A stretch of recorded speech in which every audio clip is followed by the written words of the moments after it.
नमस्कार, Saroj cooking world मराठीमध्ये आपलं स्वागत आहे. तर आज मी तुम्हाला एक भाताचा प्रकार दाखवणार आहे.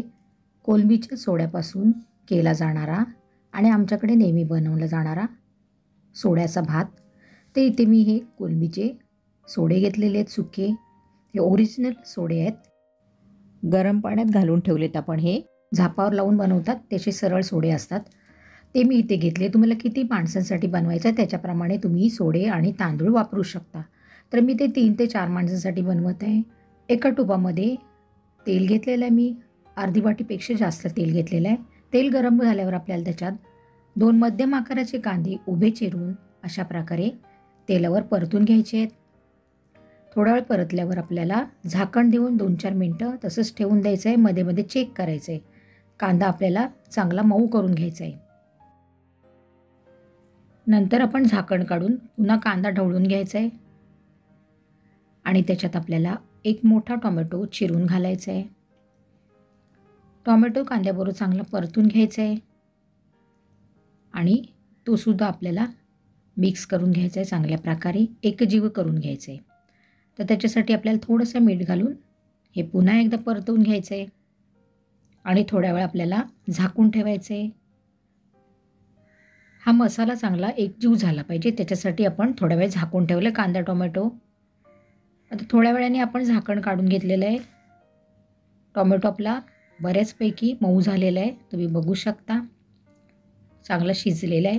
आता आपण काय करायचं आहे तर आता आपल्याला ह्याच्यात 1 ते 1.5 चमचा आलं, लसूण, मिरची, कोथिंबीरची आपल्याला पेस्ट घालून घ्यायची आहे आणि तीसुद्धा कांदा टोमॅटोबरोबर चांगली तेलावर परतून घ्यायची आहे. हा मसाला आता परतल्यावर आता काय करायचं आहे आपल्याला त्याच्यात हे भिजवून स्वच्छ केलेले सोडे घालायचे आहेत. हे मी गरम पाण्यात भिजत ठेवलेले ते घालून आपल्याला थोडा वेळ हे कांदा टोमॅटो आणि आलं लसूणच्या पेस्टबरोबर चांगले ढवळून घ्यायचे आहेत. त्याचा शेप थोडा चेंज झाला की आपल्याला बाकीचं पुढची साहित्य घालायचे. ते इथे मी मोठा बटाटा घेतलेला आहे आणि सालासकट मी ह्याला स्वच्छ धुवून घातलेलं आहे. आपल्याला ह्याच्यात भात बनवायचा आहे ना त्यामुळे हे लवकर शिजलं जाईल म्हणून याचे भाज्या जे टाकणार होतं आपण त्याचा आकार जरा मोठा ठेवायचा आहे. बटाटा आणि पुढे वांगं वगैरे आहे ना त्याचं. आता मी रेग्युलर मसाला घातलेला आहे आणि अर्धा चमचा लाल तिखट घातलेलं आहे रंगासाठी. चांगलं ढवळून घ्यायचं आहे हा मसाला आणि बटाटे पण आपल्याला जरा परतवून घ्यायचे आहेत आणि बटाटे याच प्रकारे मोठे असे कापायचे आहेत. अर्धा चमचा हळद घातलेली आहे. थोडा वेळ सगळं असं चांगल्या प्रकारे ढवळून घ्यायचं आहे. आता इथे आपल्याला अगदी पाव ग्लास पाणी घालायचं आहे आणि चांगलं हे ढवळून घ्यायचं आहे आणि थोडा वेळ आपल्याला झाकून ठेवायचं आहे. बटाट्याला आपल्याला थोडी वाफ काढून घ्यायची. ते 2-3 मिनिटांनी आपण झाकण काढलेलं आहे. पुन्हा ढवळून घ्यायचं चांगल्या प्रकारे आणि आता आपल्याला काय करायचं आहे तर आपल्याला ह्याच्यात आता हे वांगी मी मिठाच्या पाण्यात ठेवलेली कापून तीसुद्धा आता आपण ह्याच्यात घालून चांगली ढवळून घ्यायचं आहे. एवढ्याच आकारात वांगी कापायची. नंतर ती विरघळणार नाहीत.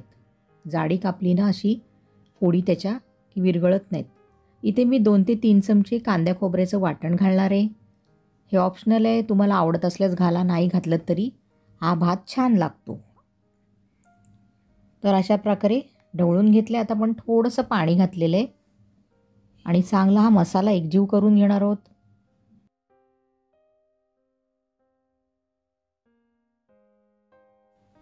आता थोडा वेळ आपल्याला हे झाकून ठेवायचं आहे. एक वाफ काढायची आणि मग आपल्याला बघायचं आहे तर एक वाफ काढण्यासाठी आपल्याला थोडंसं त्याच्यावर झाकणावर पाणी ठेवायचं म्हणजे वाफ चांगली येते आणि मसाला कुठे खाली करपला जात नाही.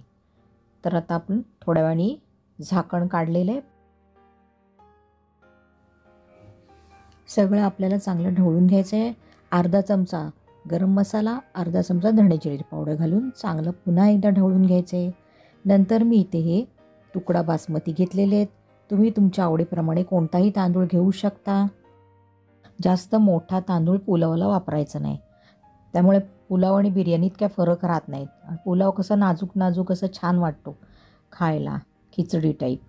तर त्याच्यात मी हे किती माणसांसाठी हवेत त्याप्रमाणे आपण तांदूळ वापरायचे आहेत.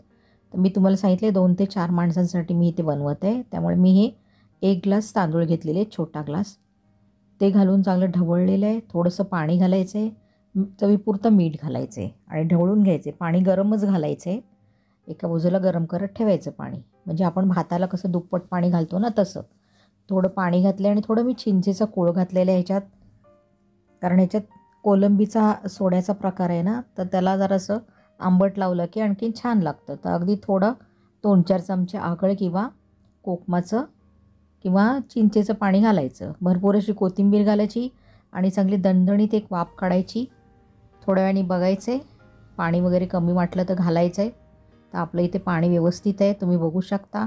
पुन्हा खालपासून असं चांगलं ढवळून घ्यायचं आहे भाताला, जेणेकरून कुठे करपलं जाणार नाही, लागला जाणार नाही भात. आणि आणखीन मोकळा होण्यासाठी मी ते 1 चमचा साजूक तूप घातलेलं आहे, चांगलं ढवळून घेतलं आणि पुन्हा आपल्याला हा भात चांगला शिजू द्यायचा आहे. तर आता थोड्या वेळ पुन्हा आपण झाकून ठेवायचं आहे. मध्ये मध्ये आपल्याला चेक करायचं आहे. तर आता थोड्या वेळाने आपण बघूया. पुन्हा थोडंसं झाकणावर पाणी ठेवायचं आहे. त्या वाफेने चांगला शिजला जातो.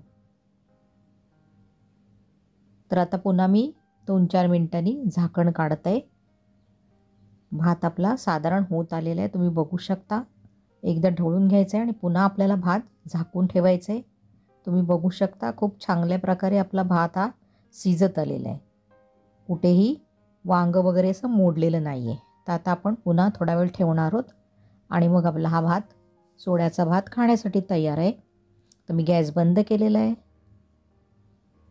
बघू शकता खूप छान प्रकारे आपला भात फुलून आलेला आहे. नाजूक साजूक अगदी सोड्याचा पुलाव, सोडे भात. तर एकदा अशा पद्धतीने नक्की ट्राय करा. आमच्याकडे तर आम्ही नेहमीच करतो आणि अतिशय चविष्ट लागतो हा.